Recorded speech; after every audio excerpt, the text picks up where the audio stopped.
समस्ते किसी किसी रूफटॉप गार्डन लगातु तार जो जैविक परिवा खातु सुस्थ रुहतु।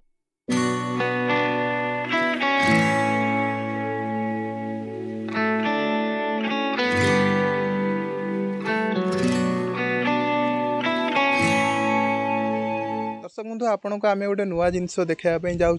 पुरी भाया क्लाइमेट रे एवं तापुणी गरम दिने गोटे रूफटॉप गार्डन रे फली अंगूर कथाटा आश्चर्य लगुले भी सत आम सहित अच्छा आम जहाँ बासभवन अच्छु श्रीवत्स कुमार दास सहित सीधा सड़क कथा केमी संभव हो पारा।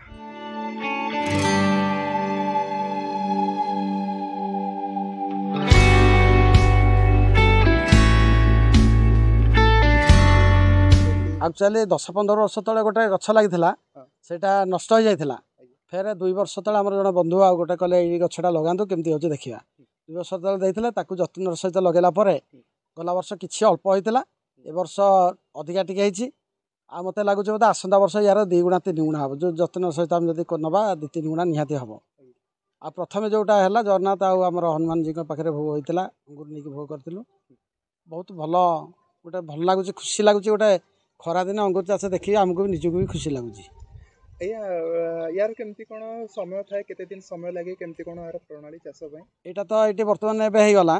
यहाँ होगला फेर ठीक वर्षा ऋतु आरंभ होला फेर कड़पड़ धर शीत दिन बेलू आउ गोटे थर हम वर्ष 2 थर हो प्रोसेस हो कौन सी केमिकल यूज करें जैविक जिनस आ देसी गोमाता गोबर ये जर्सी गाई कि अन्य गाईर हेनी गोमाता गोबर आमर गोटे जैविक जिनस अच्छी हरित संजीवनी तार स्पाइमैट आ रैपिड इटा एक पूरा जीवाणुमुक्त कर माटी को आउ सी जो दब जैविक शक्ति ता माध्यम असंभव संभव हो पार। सर गछटा लगेवा प्रणाली केमती यार माने जो लटाटा जो आसे ताको चारा जो गछ आसला से गछ को आम गोबर फबर टे दे माटी फाटी दे ताकू ये करी प्रभु को मुंडिया टे मारी माने पूरा स्पिरिचुअल लाइन रे करके ताकू करा जायतला जाफल कि से धीरे धीरे बढ़ला जत्न मेन है सब समय टे पानी दवा